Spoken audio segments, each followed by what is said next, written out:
Dates announce हो चुकी हैं, एग्ज़ाम काफ़ी नज़दीक है। मेरा यकीन है आपने तैयारी और इंटेंसिफाई कर दी है और उस तैयारी की स्ट्रैटेजी को ही हम डिस्कस करेंगे।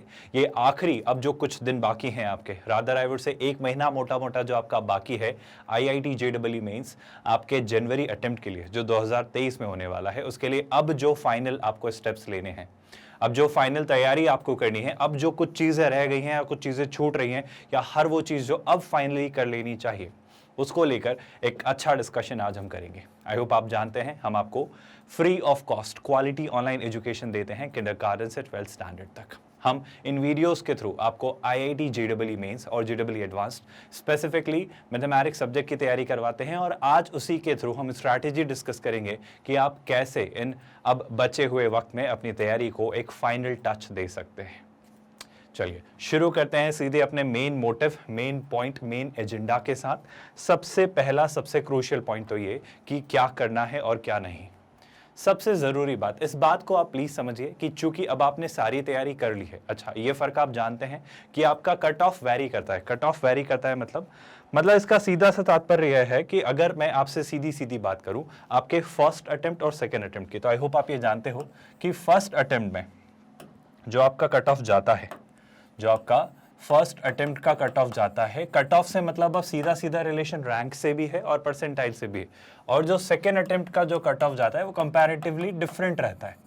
डिफरेंट मतलब ये वाला आपका हायर रहेगा, मतलब यहाँ पर आपको थोड़े ज़्यादा मार्क्स लाने होंगे, यहाँ पर थोड़े ज़्यादा मार्क्स पर थोड़ी शायद कम रैंक बने या थोड़ा कम परसेंटाइल बने। कहानी बड़ी सॉर्टेड सी है, सीधा सीधा सा हमारा कैलकुलेशन। चूंकि ये आपका जनवरी में अटेम्प्ट हो रहा है और ये आपका अप्रैल में होगा, तो फर्क साफ है। यहाँ पर आपकी बोर्ड्स एग्जाम्स हो चुकी होंगी, प्रेशर खत्म हो चुका होगा, 3 महीने का गैप आपको मिल जाना है। इस तरीके से बेशक आपके पास यहाँ ज़्यादा वक्त होगा, एक अच्छी तैयारी के साथ हर शख्स अपीयर होगा सेकेंड अटेम्प्ट में। तो मैं फर्स्ट अटेम्प्ट की बात करूं जो कि जस्ट अब आने ही वाला है, तो यहाँ पर कंपैरेटिवली कट ऑफ लो जाएगा।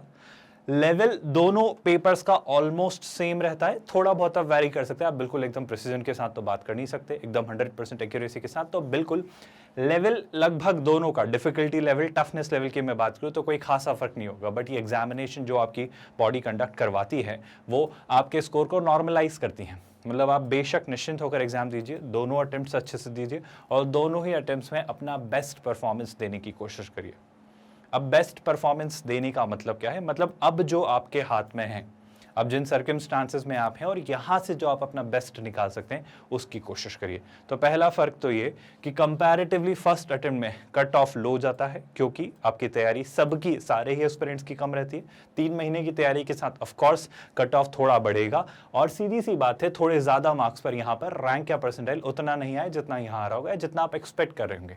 तो पहले तो आपको ये कैलकुलेशन लगाना है कि मुझे क्या एग्जाम में क्या स्कोर टारगेट करना है, मुझे कितना स्कोर चाहिए, मुझे उस स्कोर के लिए क्या स्ट्रैटेजी चाहिए, मुझे सेक्शन वाइज, मतलब अगर मैं तीनों सब्जेक्ट्स स्पेसिफिक बात करूं, फिजिक्स, केमिस्ट्री और मैथ्स, तो मुझे किस सब्जेक्ट में कितना स्कोर लेकर आना है अपने एनालिसिस के according. I am just taking an example, for example बस एक आइडिया ले रहा हूं, है ना।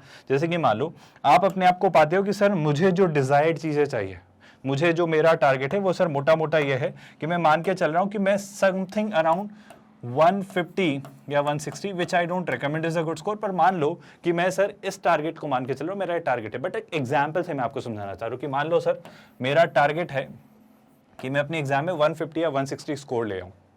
अब 150 या 160 जो आप मोटा मोटा स्कोर मान के चल रहे हो, जैसे कि मैंने माना कि सर 160 मेरा टारगेट है। अब 160 लाने के लिए मुझे क्या करना होगा? 160 लाने के लिए मेरे पास 3 सब्जेक्ट्स हैं ना, कौन कौन से? फिजिक्स, केमिस्ट्री और क्या भाई, मैथ्स। अब जो ये 3 सब्जेक्ट्स हैं आपके पास, इसमें इनमें से आपका स्ट्रॉन्ग होल्ड कौन सा है? आप कहाँ पे अपने आप को थोड़ा बेहतर पाते हैं, किस जोन में आप थोड़े अपने आप को वीक पाते हैं और किस जोन में आप कंपैरेटिवली एवरेज हैं। ये हर शख्स का होता है, हर शख्स के पास अपने एक तरीके होते हैं। जैसे अगर मैं मैथ्स की बात करूं, अगर मैं एक सीधा सीधा आपसे एजेंडा डिस्कस करूं, तो कंपैरेटिवली मैथ्स आपसे ज़्यादा वक्त मांगेगा, मैथ्स आपसे टाइम ज़्यादा मांगेगा, प्रैक्टिस करने में भी, इसको तैयार करने में भी और एग्जामिनेशन हॉल में भी। वहीं केमिस्ट्री तैयारी करने में वक्त ज़रूर लेता है लेकिन ये टाइम कंज्यूमिंग नहीं होता है। मतलब केमिस्ट्री यूजुअली आपके लिए स्कोरिंग एक सब्जेक्ट है जहाँ पे आप मार्क्स ज़्यादा गेन कर सकते हैं। फिजिक्स बेशक एक मतलब मैं मीडियम बीच में रखूंगा, एक एवरेज, मतलब ना तो बहुत ज़्यादा टाइम लेता है मैथ्स जितना ऑफ कोर्स, बट लेता है, ना ही केमिस्ट्री जितना कम मतलब टाइम लेता है, लेकिन एक एवरेज मतलब इंटरेस्टिंग अगर आई वुड से सब्जेक्ट होगा तो most of the students are definitely find it interesting, है ना। वो उन्हें काफ़ी इंटरेस्टिंग ये सब्जेक्ट लगता है, ऐसा मेरा मानना है। तो मेरा यकीन है आप सबका इन तीनों में से मिनिमम 2 सब्जेक्ट्स तो फेवरेट होंगे, एक शायद ऐसा रहता है कि सर ये शायद मेरा थोड़ा वीक जाए। हर शख्स के पास ये एक प्रॉब्लम रहती है। तो हम पहले तो ये आइडेंटिफाई करें कि हम कौन से सेक्शंस में काम करने वाले हैं, हम किस किस चीज़ को स्कोर कर रहे हैं, कौन कौन से आपके जोन्स हैं जिनको आप टारगेट कर रहे हो। जैसे कि आप मान लो आप बोल रहे हो सर कि मेरा ना मैथ्स और फिजिक्स अच्छा है, केमिस्ट्री थोड़ा वीक है, मुझे टारगेट है 160, तो मैं कोशिश करूंगा, मैं मोटा मोटा अपना जो कोशिश करूंगा वो ये कि समवेयर अराउंड, अगर मैं मैथ्स में ला पाया तो लेट्स से सर मैथ्स में अगर मैं ला पाया तो लेट्स से मैं 50 से 60 के बीच ले आता हूं, जैसे मान लेते हैं 55 है ना, मैथ्स में समवेयर अराउंड 55 में ले आ रहा हूं। आप मेरी बात समझ पा रहे हो सर? मैथ्स ऑल्दो मेरा इंटरेस्टिंग है बट चूंकि टाइम कंज्यूमिंग है तो मैं अभी फिलहाल मोटा मोटा 55 ऐसा कुछ मान लेना। और फिजिक्स भी मेरा काफ़ी इंटरेस्टिंग है और फिजिक्स को मैं बहुत बहुत इंटरेस्ट के साथ सॉल्व करता हूँ। तो मान लेते हैं फिजिक्स करते करते लेट्स से आप कितना ले आते हो, 65 ले आते हो। क्या आप मेरी बात समझ पा रहे हो?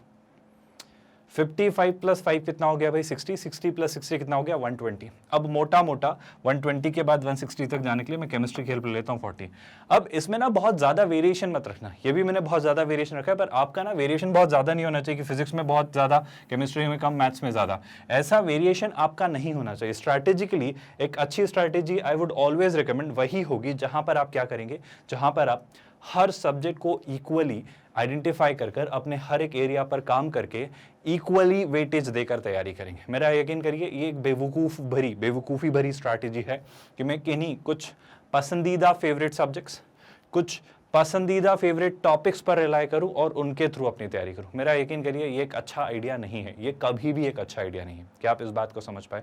पॉइंट बड़ा आसान सा है, फिर से सुन लीजिए कि आप अपना एक टारगेट डिसाइड करिए और जैसे ही आप अपना टारगेट डिसाइड कर लेते हैं, आप ये सोचिए कि उसको अचीव करने के लिए अब आप कौन कौन से सब्जेक्ट से कैसे कैसे मार्क्स फैच करने वाले हैं। यही आपकी स्ट्रैटेजी होनी चाहिए। क्या ये आपका पहला फंडा क्लियर है? अब आते हैं पॉइंट पर कि आपको चीज़ें मैं जो समझाना चाह रहा हूँ। अच्छा, बाय द वे वैरी करेगा। जो टारगेट अभी फर्स्ट अटेम्प्ट में 160 है ना, जो रैंक, जो परसेंटाइल आपको चाहिए, जो कॉलेज आपको चाहिए, उसके अकॉर्डिंग वही मार्क, वही टारगेट्स बढ़ जाएगा, है ना। ऐसा मत मान के चलना कि 160 पर ही सेकंड अटेम्प्ट में भी बात बन जाएगी। आप यकीनन तौर पर अगर अभी 160 ला पा रहे हो तो बेशक आप सेकंड अटेम्प्ट में 180 190 ले आओगे। कोई बड़ी विशेष टफ बात नहीं है, ये यूजुअली होता है ना। पर मेरा जो आपसे कहना है वो क्या, गौर से सुनिएगा भी, सिंपल सी बात है कि आप याद रखिए कि आप अपना टारगेट डिसाइड करें और टारगेट डिसाइड करने के बाद समझें कि आप कैसे तैयारी करने वाले हैं। अब आज हम उसी बारे में बात करेंगे। हम बात करेंगे कि टारगेट आप कैसे डिसाइड करेंगे, इस पॉइंट पर हम आएंगे। पर पहले मैं कुछ छोटे छोटे पॉइंट्स जो अक्सर हम भूल जाते हैं, जो कि बहुत ज़रूरी होते हैं, एक बार डिस्कस कर लेते हैं।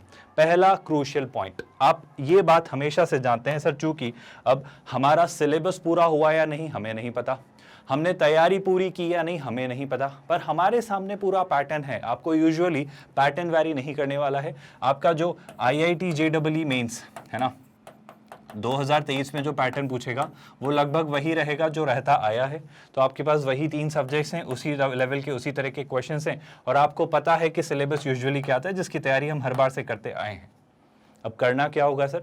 करना ये होगा स्टूडेंट्स कि अब आपको पहले तो ये देख लेना है कि आपके कौन कौन से टॉपिक्स हो चुके हैं, कौन कौन से टॉपिक्स नहीं हुए हैं, पहली बात। दूसरी बात, जो हो चुके हैं क्या उन पर एक अच्छी कमांड है? जो हो चुके हैं पर मेरी अच्छी कमांड अगर नहीं है तो मैं कोशिश करूंगा कि उनको ऑनलाइन लर्निंग के थ्रू कंसोलिडेट कर लूँ, क्योंकि आपके पास बहुत सारे मोड्स अवेलेबल हैं, बहुत सारे चैनल्स हैं, बहुत सारा कंटेंट आपको इंटरनेट पर इजीली फ्रीली एक्सेसिबल है। मेरा ऐसा मानना है, और सच में क्वालिटी कंटेंट है।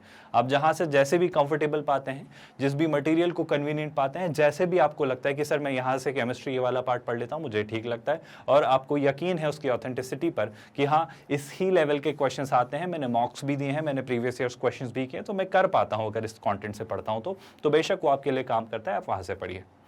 ऑनलाइन लर्निंग का एडवांटेज लीजिए, चूंकि कॉम्पिटिटर्स बहुत ज़्यादा है और यकीनन तौर पर सब अच्छा कंटेंट क्रिएट कर रहे हैं, तो यकीनन तौर पर आपको अच्छा मटेरियल अवेलेबल है, पर फिल्टर करिए, है ना। बहुत सारा, मतलब आई वुड ऑलवेज रिकमेंड कि बहुत सारा अपने सामने मत रख लीजिए कि सर ये टॉपिक है अब इसको मैं इन 3 सोर्सेज से पढ़ लेता हूँ, ऐसा मत करिए। आप फिल्टर्ड करिए। नहीं जम रहा है, ये सही नहीं लग रहा, कहीं और से पढ़िए। पर अगर किसी को पकड़े तो फिर उसे खत्म करें, उसे शुरुआत से आखिरी तक लेकर जाएं, है ना। तो इस तरीके से पहले तो मुझे स्ट्रैटेजी बनानी है, मुझे अपने सारे सिलेबस को एनालाइज करना है तीनों सब्जेक्ट्स के अकॉर्डिंग, और फिर ये समझ लेना है कि मुझे इन पर कैसे काम करना है। कोई भी सब्जेक्ट वीक है, कोई भी टॉपिक वीक है, कोई भी चैप्टर वीक है, तो सबसे अच्छा मोड जो मैं रेकमेंड करूंगा वो यही होगा कि आप ऑनलाइन लर्निंग की हेल्प लें, आप इसके थ्रू पढ़ें और यहाँ से जितना ज़्यादा एडवांटेज ले सकते हैं लीजिए। ये सबसे खास बात है, इस बात की अहमियत आप मुझसे ज़्यादा समझते हैं, और इस बात को कैसे रियलाइज़ करना है एक इंटेलिजेंट स्टूडेंट ऑलरेडी जानता है। दूसरी बात, अगर आप पाते हैं कि नहीं सर मुझे ऐसा किसी इंटरनेट के थ्रू तो अच्छा लगता ही है पढ़ना, पर मैं खुद किताबों के जरिए भी पढ़ता हूँ, अगर आपको ऐसा लगता है कि आप किताबों से चीज़ें समझ लेते हैं, जो ऑफ कोर्स किसी के समझाने से थोड़ा मुश्किल है, क्योंकि वहाँ वो कोई शख्स आपको हाथों हाथ एक्सप्लेन करके दे दे रहा है, थाली में सजा कर दे रहा है कि यहाँ पे आपको बुक लेकर बैठना है और उसके साथ स्ट्रगल करना है। तो ऑफ कोर्स ये तरीका तब वाजिब होता जब आपके पास वक्त था।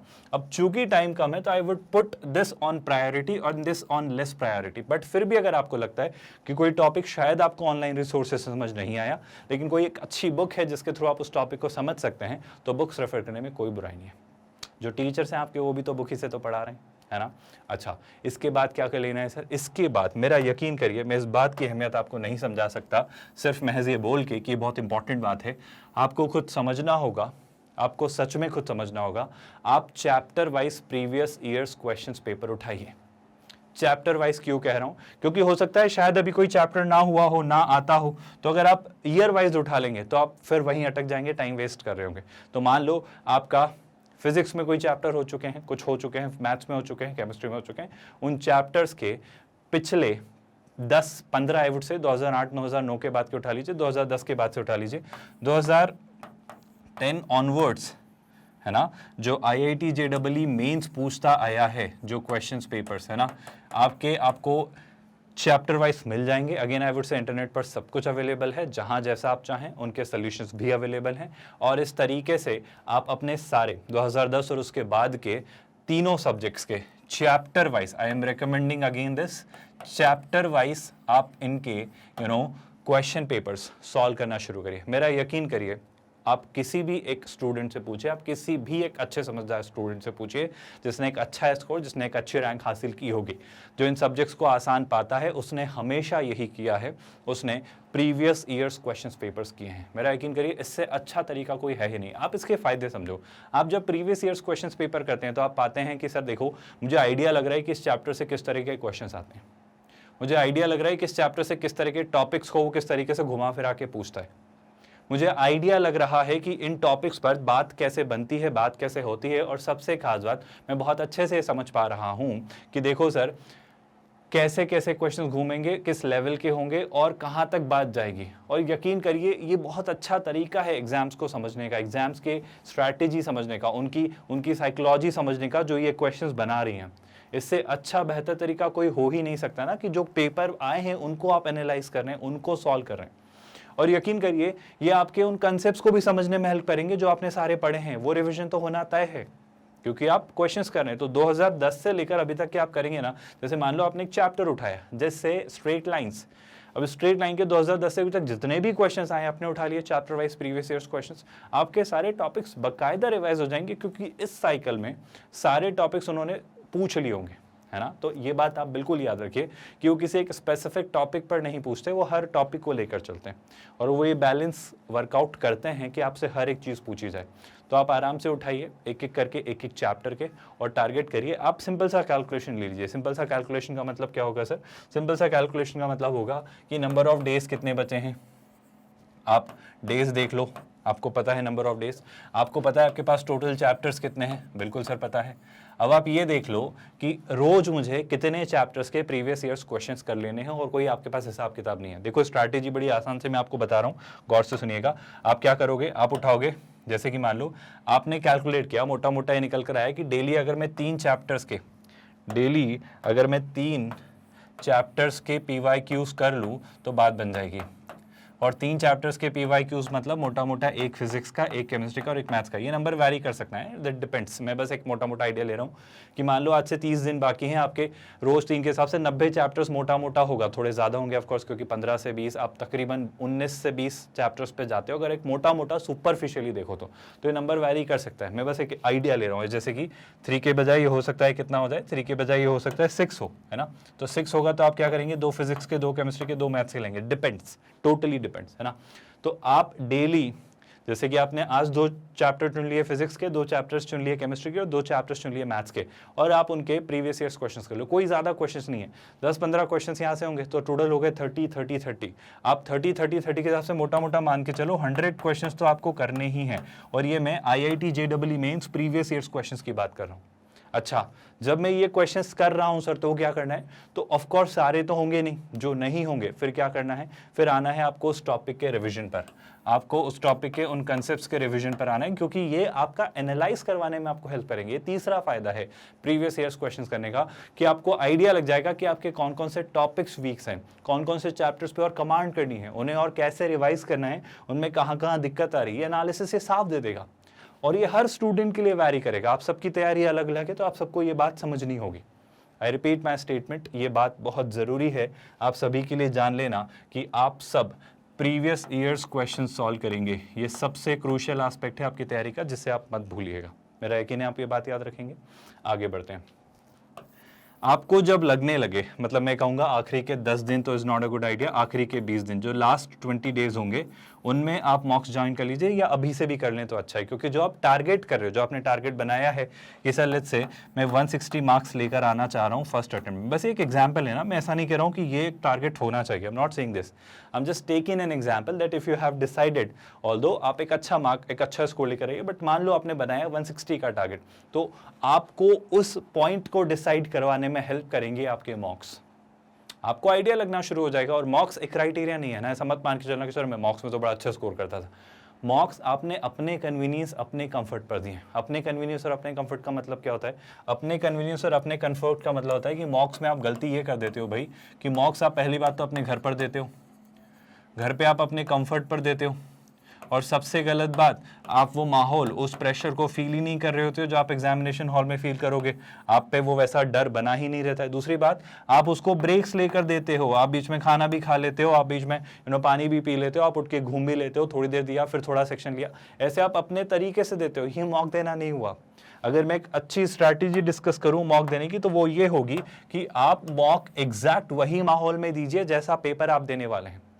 मतलब मैं तो सच कहूँ ना, तो अगर आपका टाइम जो रहता है उन स्लॉट्स में दीजिए, आपकी बॉडी क्लॉक वैसी एडजस्ट करिए, क्योंकि हो सकता है आपका या तो मॉर्निंग स्लॉट हो या फिर आपका इवनिंग स्लॉट हो, और जैसे आपने टोटल डिसाइड किया कि आप 6 मॉक्स तो देंगे, ज़्यादा ही दीजिएगा, पर एक एग्जाम्पल ले रहा हूँ, जैसे अगर 6 मॉक्स दे रहे हैं तो 3 मॉक्स मॉर्निंग में दीजिए, 3 मॉक्स इवनिंग में दीजिए।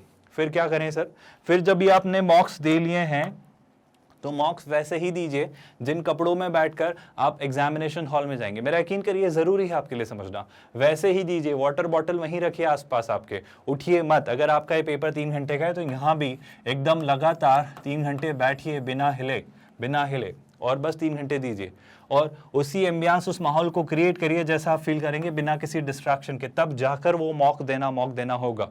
और मेरा यकीन करिए, ये मॉक्स देकर आप स्ट्रेटजीज बिल्ड कर रहे होंगे, आप एक्चुअली एनालाइज कर रहे होंगे कि सर मुझे शुरुआत फिजिक्स के से करनी चाहिए, केमिस्ट्री से करनी चाहिए या मैथ से, मुझे सेकंड सब्जेक्ट कौन सा अटेम्प्ट करना चाहिए, मुझे किस सब्जेक्ट पे कितना टाइम देना चाहिए, मुझे कैसे अपनी स्ट्रैटेजी बनानी है, पूरा प्रॉपर डेवलपमेंट आपका इन मॉक्स के दौरान होगा।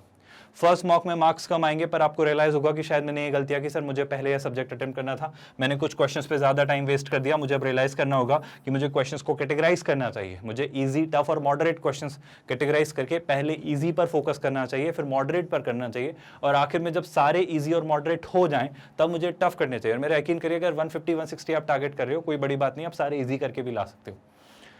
मॉडरेट करोगे तो आप 200 तक जाओगे, और जैसे ही आपने टफ करना शुरू किया तो आप फिर 200 के ऊपर जाओगे।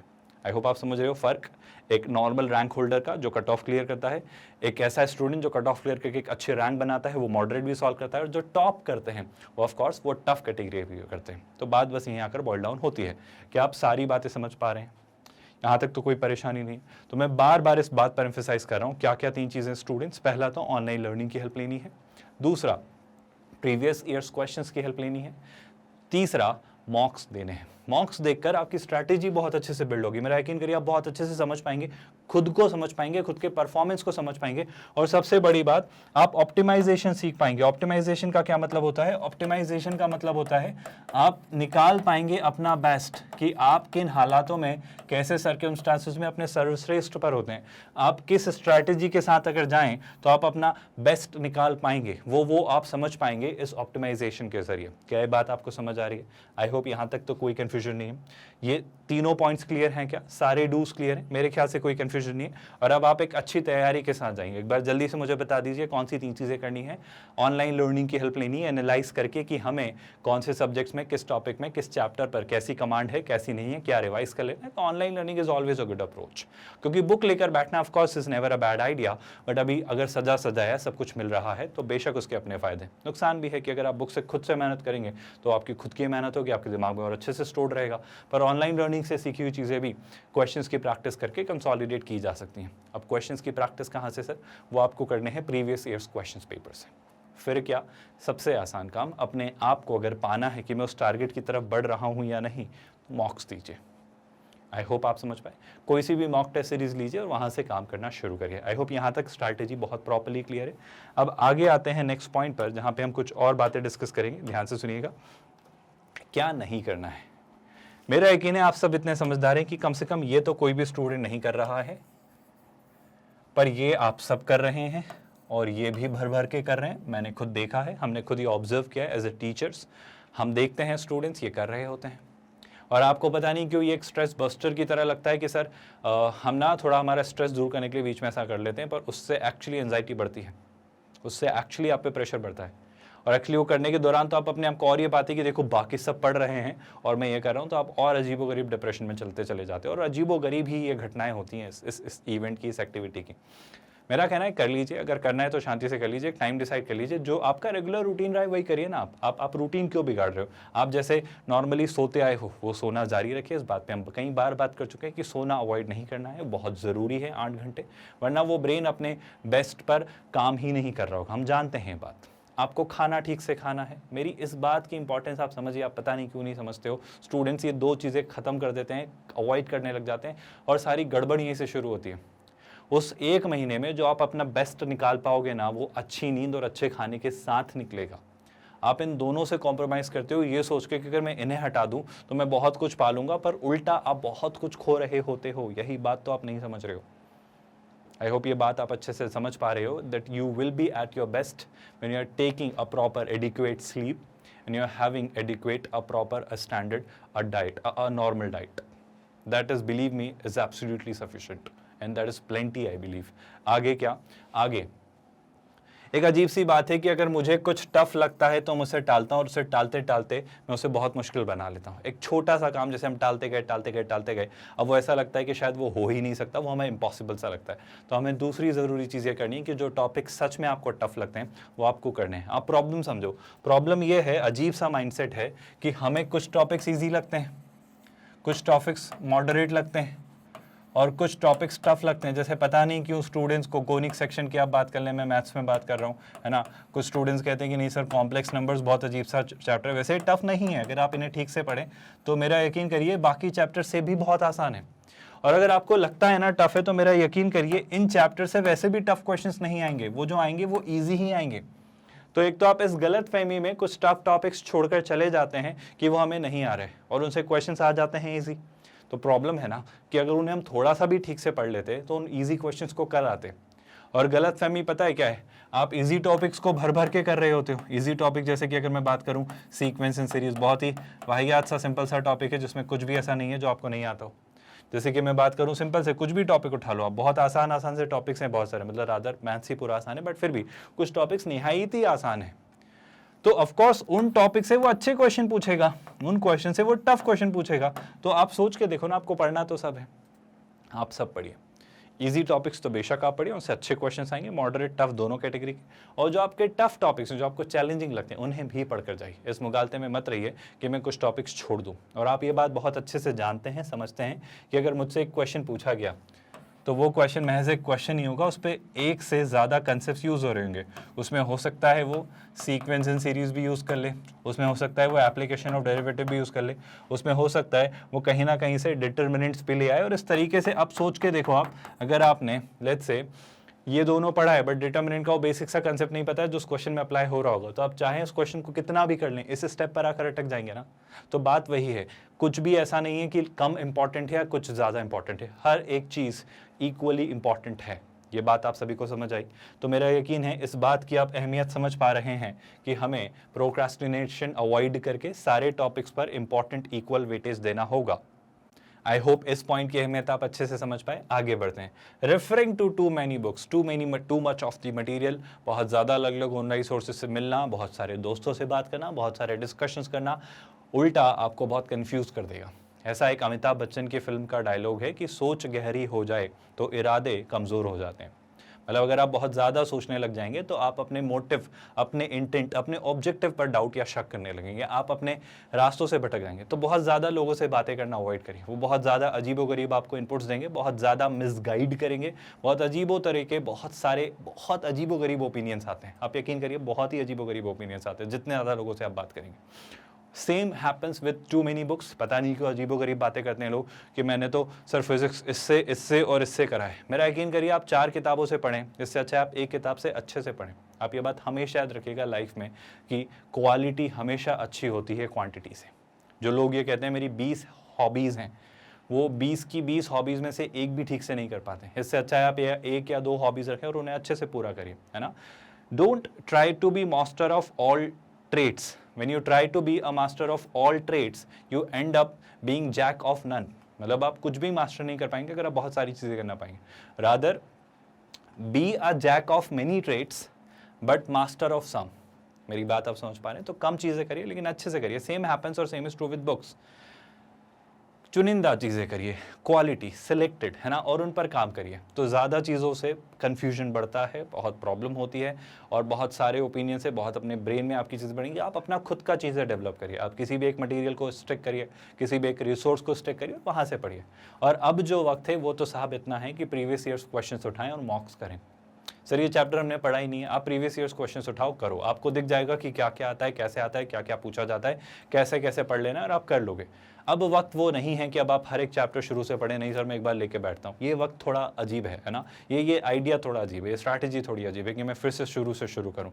इतना वक्त नहीं है हमारे पास अब वक्त है कि हम उल्टा शुरू करें, मतलब हम क्वेश्चंस की प्रैक्टिस करें और उसके थ्रू जाने कि हमें किस किस पर कैसे कैसे काम कर लेना है, और वही हमारी हेल्प करेगा आइडेंटिफाई। इट्स लाइक लड़कर देखना कि हम कहाँ हार रहे हैं और उन एरियाज पर काम करना, बजाय अपने ऊपर काम करके लड़ने जाना। It's not a good idea इस स्टेज पर। अब आप लड़िए, अब आप लड़ने की आदत डालिए, अब आप लड़कर अपनी हैबिट्स बनाइए कि कैसे किस क्वेश्चन से कैसे फाइट करना है।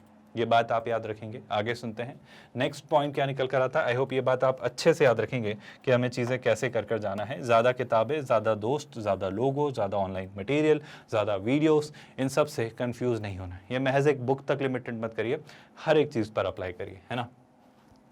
ये तो साहब आप IIT JEE मेंस, है ना, और JEE एडवांस के एस्पिरेंट हैं, तो आप खुद इस बात को जानते हैं कि अगर मैं रट लूँ, जो कि अक्सर केमिस्ट्री में आपको करना पड़ता है, पता नहीं क्यों, मैथ्स के लिए तो बात बहुत सॉर्टेड है कि अगर आप समझेंगे नहीं तो कुछ समझ आएगा ही नहीं। और समझा हुआ कितने अच्छे से याद रहता है, क्योंकि उसे रटने की ज़रूरत नहीं पड़ती है, उसे घोटने, उसे मगअप करने, उसे क्रेम करने की ज़रूरत नहीं पड़ती। आप बस उसे समझते हैं और उसे अप्लाई करते हैं। यकीन करिए ये एग्जामिनेशन कतई इस बात को टेस्ट करती ही नहीं है कि आपकी रटने की क्षमता कैसी है, आप कितना घोट कर पी लेते हैं, इस बात को ये चेक ही नहीं करती। आप किसी भी एक अच्छे स्टूडेंट से पूछिए जिसने एक अच्छा स्कोर हासिल किया, आप उनसे मिलिए, वो हमेशा एक सिंपल सी बात कहेंगे, हमने हर एक चीज़ को समझा, उन्हें आत्मसात किया, उन्हें ग्रहण किया, उन्हें एब्जॉर्व किया, उन्हें इनकलकेट किया, और जब वो बातें हमने समझी तो ये एग्जाम ऐसा तो है ही नहीं ना कि कैलकुलेटर आपको बनाना चाह रही है, ये देख रही है कि आपने फॉर्मूला रटा है कि नहीं, और उसमें फिर आपको वैल्यूज़ दे देगा, फिर आप फॉर्मूले में वैल्यू रख दीजिए और फिर आप आंसर निकाल लीजिए। ये ऐसी एग्जाम है ही नहीं। तो ये एग्जाम कैसी है? ये एग्जाम आपकी इंटेलिजेंस टेस्ट करती है। इंटेलिजेंस टेस्ट करती है मतलब ये आपको एक क्वेश्चन देगी, उस क्वेश्चन में पहले तो ये आपकी चेक करेगी कॉम्प्रहेंशन स्किल। कॉम्प्रहेंशन स्किल मतलब आपकी मतलब निकालने की एबिलिटी, कि आप प्रॉब्लम समझ पाते हो या नहीं, आप प्रॉब्लम आइडेंटिफाई कर पाते हो या नहीं, आप प्रॉब्लम्स को देखकर उसको इंटरप्रेट कर पाते हो या नहीं। पहले तो वो ये चेक करते हैं।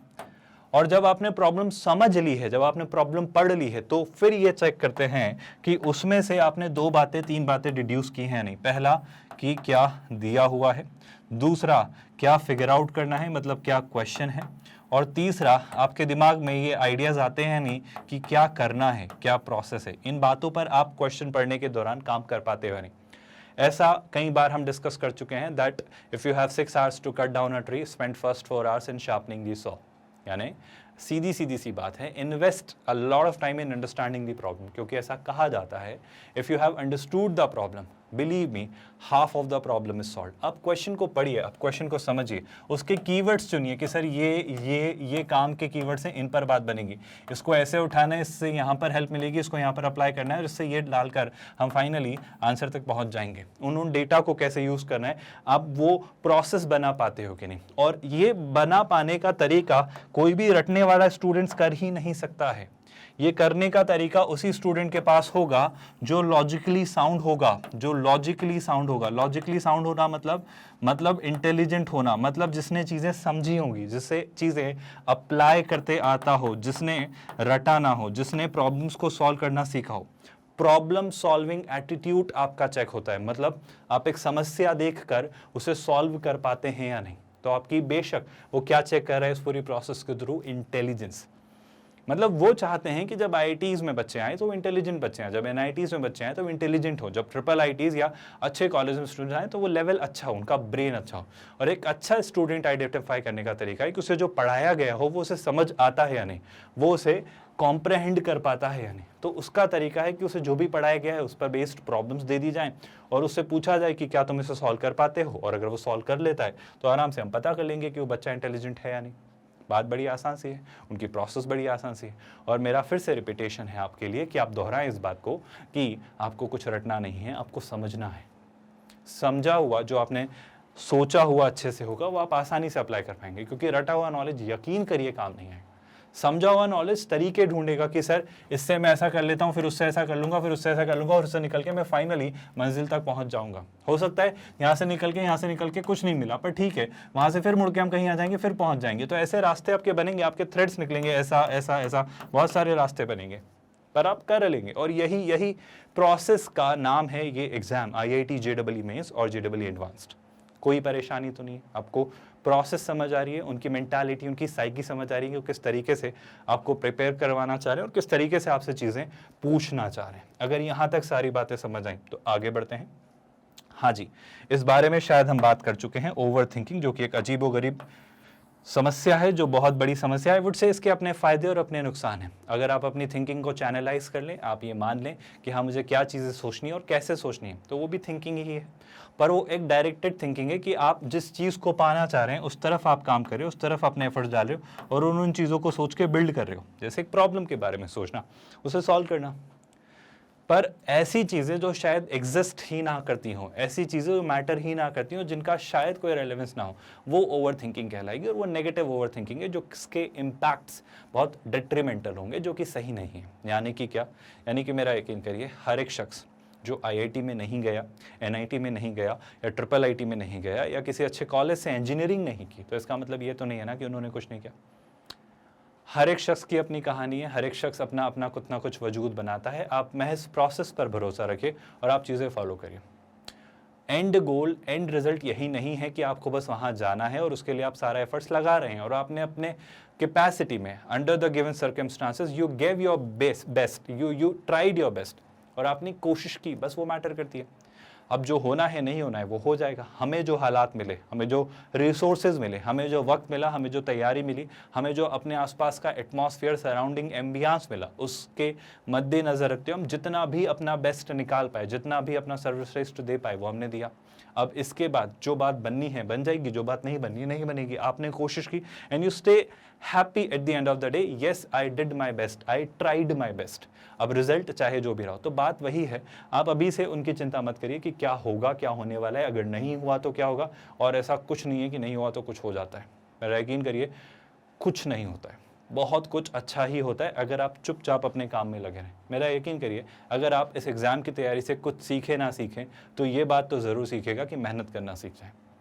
और आप जीवन में जहाँ भी हों, बस आप मेहनत करें, बात बन जाएगी, बात बनती चली जाएगी। तो प्लीज़ इस बात को लेकर ओवर थिंकिंग मत करिए कि इन 30 दिनों में मैंने अगर तैयारी ठीक से नहीं की, नहीं हुआ, वहाँ नहीं हुआ, टारगेट अचीव नहीं हो तो क्या होगा। वो एक अलग कहानी है जिसका हम प्लान बी रेडी कर लेंगे, पर वो तब करें जब आपका प्लान ए फेल हो। अभी तो आप प्लान ए पर काम करिए, और प्लान ए पर काम करना है, इस प्लान ए पर काम करना, उसके बारे में सोचना नहीं, उसके बारे में एफर्ट्स डालना। और यकीन करिए कुछ चीज़ें बोरिंग होती हैं, अच्छी चीज़ें बोरिंग होती हैं, तो आपको बैठ के किताब लेके पढ़ना पड़ेगा, आपको इन वीडियोस के थ्रू चीज़ें रिवाइज करनी होंगी, आपको प्रीवियस ईयर्स क्वेश्चंस करने होंगे, आपको 3 घंटे बैठकर मॉक देना होगा। हर चीज़ बहुत इंटरेस्टिंग, बहुत एक्साइटिंग, बहुत मज़ेदार नहीं लगती है जिस चीज़ से आपकी जनरेशन ग्रसित है कि आपको हर एक चीज़ बहुत मेस्मराइजिंग चाहिए, हर एक चीज़ बहुत चकाचौंध वाली चाहिए। ये एक प्रॉब्लम निकल कर आ रही है।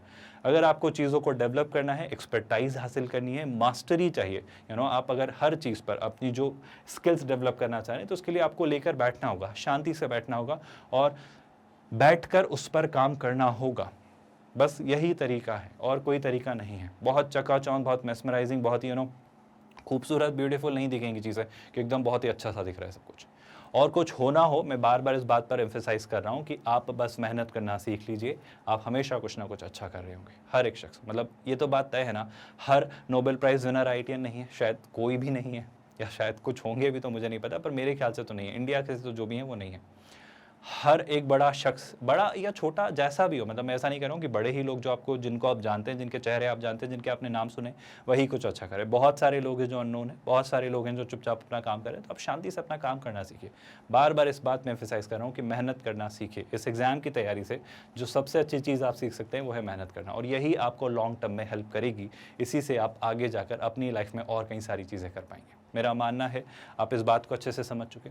अब इस बात का आइडिया लेते हैं सर कि मुझे अपना टारगेट कैसे डिसाइड करना है, मुझे क्या स्कोर लेकर आना है, मुझे क्या परसेंटाइल लेकर आना है, मुझे कौन सा कॉलेज चाहिए, किस रैंक पर बैठना है, ज़रा उसका एक डिस्कशन कर लेते हैं। और इससे एक अच्छा आइडिया मैं आपको देने की कोशिश कर रहा हूँ, एक मोटा मोटा idea, not exactly the kind of idea you might be looking for, but yes एक मोटा मोटा, एक सुपरफिशियल आइडिया। अब समझना है इस बात को। ये तो तय बात है कि जो मोटा मोटा जो शुरुआत के 9000 रैंक वाले स्टूडेंट्स हैं वो टॉप IITs में जाते हैं, हम सब जानते हैं। जो टॉप IITs में उसके बाद 9000 जो शुरुआत की सीट्स हैं वो उसके लिए हैं। उसके नीचे जैसे जैसे आप आते जाएंगे तो आपके कुछ न्यू IITs, उसके बाद आपके NITs, फिर आपके ट्रिपल ITs, और फिर कुछ अच्छे डीम्ड यूनिवर्सिटीज़, जो अच्छी यूनिवर्सिटीज़ हैं आपकी वो, और इस तरीके से आपकी रैंक डिसाइड करती है। अब आप ये डिसाइड करिए कि आपका टारगेट क्या है। क्या आप IITs में जाना चाह रहे हैं, एंड इट्स एब्सोल्युटली फाइन, जो भी आप टारगेट डिसाइड करते हैं खुद के लिए वो काफ़ी है।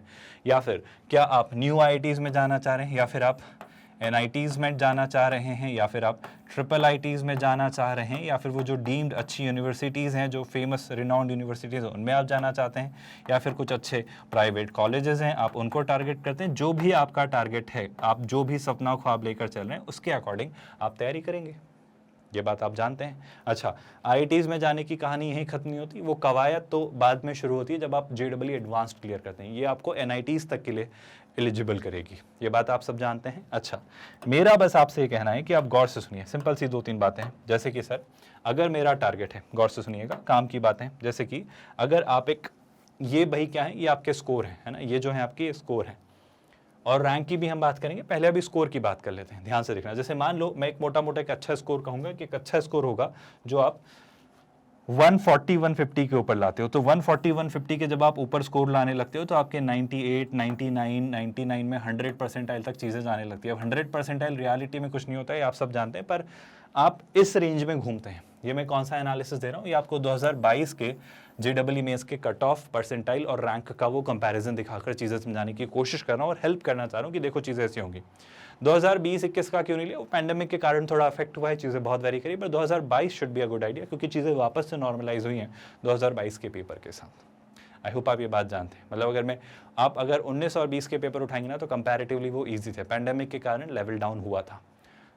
लेकिन अगर मैं 22 की बात करूं तो लेवल वापस ऊपर गया है और आप निश्चिंत रहिए 2023 में वापस जैसा JEE mains IIT JEE mains हुआ करता है वैसा ही होने वाला है। तो अगर मैं एक अच्छा आइडिया देना चाहूँ तो एक अच्छा स्कोर हमेशा से 150 के ऊपर कुछ भी हो सकता है। 300 नंबर का पेपर है। अब आप डिसाइड करिए कि आप किस परसेंटाइल पर रहना चाहते हैं, आप किस स्कोर पर रहना चाहते हैं। सो यस, अगर टारगेट करना ही है तो target anything which is above 150। Sir 240 target नहीं कर सकते, 300 टारगेट नहीं कर सकते, क्या बेशक करिए, मुझे कोई समस्या नहीं है। पर आप देखिए कि आप किस स्टेज पर हैं। टारगेट्स शुड बी अचीवेबल, है ना, targets yes should be achievable. आप देखो वो टाइम बाउंड होते हैं। अब आपके पास एक तय शुदा समय सीमा है कि आप इस दौरान इतनी इतनी चीज़ें ही कर पाएंगे। तो आप वो डिसाइड करें कि अब आपकी क्या कैपेसिटी है, आपका क्या कैलिबर है, आपके पास कितने रिसोर्सेज हैं और इस वक्त में, इस दरमियान, उस एग्जाम तक आप कितना कर सकते हैं, क्योंकि फर्स्ट अटेम्प्ट काफ़ी नज़दीक है। मैं अगर सेकंड अटेम्प्ट की बात करूं तो सर शायद तब तक चीज़ें बदल जाएं, तब तक मैं हो सकता है अभी जो टारगेट नहीं है उसके बियॉन्ड चला जाऊं, जाना ही होगा, क्योंकि उस वक्त सबका टारगेट और बढ़ रहा होगा। और तब 3 महीने होंगे तो आप आराम से बोर्ड को एडजस्ट करते हुए अपनी एग्जाम को, 12th बोर्ड्स की जो एग्जाम है उसको एडजस्ट करते हुए निकल जाएंगे। वहाँ पे ड्रॉपर्स के पास सीधे सीधे 3 महीने होंगे तो वो अपनी तैयारी कर रहे होंगे। पर उस वक्त के लिए मैं आपसे हमेशा ये कहूँगा कि 150 के ऊपर कोई भी टारगेट एक अच्छा टारगेट है। दैट विल डिसाइड बेसिकली आपकी ये वाली बात। अच्छा, अगर मैं रैंक वाइज बात करूं तो ये बात समझ लेने योग्य है, इसे गौर से सुनिएगा। जैसे कि अभी हमने बात की 9000 के ऊपर की कोई भी रैंक एक अच्छी रैंक होगी आईआईटीज में एडमिशन के लिए, और उसके लिए आपको कहाँ पर बात करनी होगी, उसके लिए आपको इस जोन में बात करनी होगी, है ना। क्या आप मेरी बात समझ पा रहे हो? 9000 के नीचे भी कोई बुरी बात है क्या? नहीं है। मतलब अगर आप परसेंटाइल वाइज बात करें तो 96 परसेंटाइल पर भी आते हैं चीज़ें, तो कोई बहुत विशेष फर्क नहीं है, तब भी आप एक अच्छी रैंक, एक अच्छे स्कोर तक ले आते हो। तो मैं फिर वही बात कह रहा हूँ कि 150 के ऊपर कोई भी स्कोर एक अच्छा स्कोर होगा। अब आप डिसाइड करिए कि आप किस स्कोर पर बैठना, किस स्कोर पर रहना चाह रहे हैं। मैं आपसे फिर से डिस्कस कर रहा हूँ, इस चार्ट को ज़रा ध्यान से देखिए, यही आपके लिए इंपॉर्टेंट क्रक्स, इंपॉर्टेंट पार्ट होना चाहिए।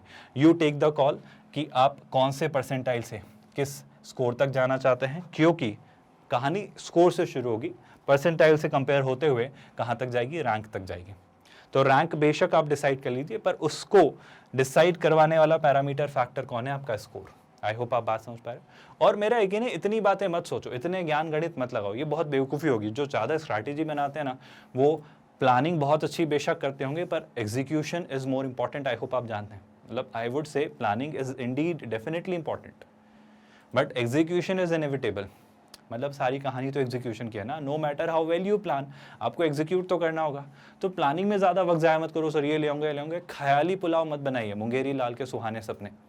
आप अपने काम से काम रखिए और एक कुछ डिसाइड करके उस पर काम करो। रोज़ रोज़ ये सब चीज़ें नहीं देखनी है आपको। आपने डिसाइड कर लिया ना, इतने दिन हैं, इतने चैप्टर से, इतने आपको chapter wise previous years questions करने हैं। सर मैं रोज़ ये लेकर बैठूंगा, जो मेरे चैप्टर्स हैं उनमें जो पार्ट्स मुझे दिखेंगे कि सर इसका ये टॉपिक वीक है, इस चैप्टर में ये पार्ट वीक है, उनको रिवाइज कर लूँगा ऑनलाइन रिसोर्सेज से और मॉक्स देता रहूँगा। बस यही मेरी स्ट्रैटेजी होनी चाहिए। और मॉक्स लगातार मत दे देना कि 6 दिन में सारे मॉक्स दे दिए, कोई इंपैक्ट नहीं पड़ेगा, कोई फर्क नहीं पड़ेगा। हर मॉक में 3-4 दिन का गैप रखना, ताकि आपको सेल्फ एनालिसिस का टाइम मिले। पहला मॉक दिया, फिर 3-4 दिन आप सोचना चाहिए कि ये कर सकता था, वो कर सकता था, इसको ऐसे करना था। फिर वो जो सारी आपने आपकी शॉर्ट कमिंग्स निकाली होंगी वो सेकंड मॉक्स में अप्लाई करना। ऐसे करते करते चले जाना। आई होप बातें अब क्लियर हैं। तो एक स्कोर डिसाइड करिए, एक रैंक, एक डिजाइड परसेंटाइल पर बात करिए और उसके अकॉर्डिंग अपनी स्ट्रैटेजी बिल्ड करिए और काम करना शुरू करिए। कहीं नहीं जा रही एग्जाम। आई होप आप सब अच्छा करेंगे, एक बेहतर स्कोर लेकर आएंगे, एक अच्छी रैंक हासिल करेंगे। ऐसी उम्मीद हम सब लोग मिलकर आपके लिए करते हैं। और इसके साथ मेरा यकीन है आप ये बात तो जानते हो कि हम एक free of cost quality online education platform है किंडरगार्टन से 12th स्टैंडर्ड तक। आप हमारे नोट्स, पीडीएफ्स और ई बुक्स के लिए भी टीम से कॉन्टैक्ट कर सकते हैं। इसके लिए आपको गेट नोट्स लिंक पर क्लिक करना होगा। मैं स्पेसिफिकली अपनी बात करूं तो हम आईआईटी जेईई मेंस और जेईई एडवांस्ड मैथमेटिक्स की भी तैयारी कर रहे हैं और सिंगेज बुक के थ्रू आपको ये तैयारी करवाई जाती है। बहुत प्रॉपर्ली और बहुत थर्ली हम ये तैयारी करते हैं और हम बहुत अच्छे मैनर में हर एक चीज़ कवर कर रहे हैं 2024 को टारगेट रखते हुए।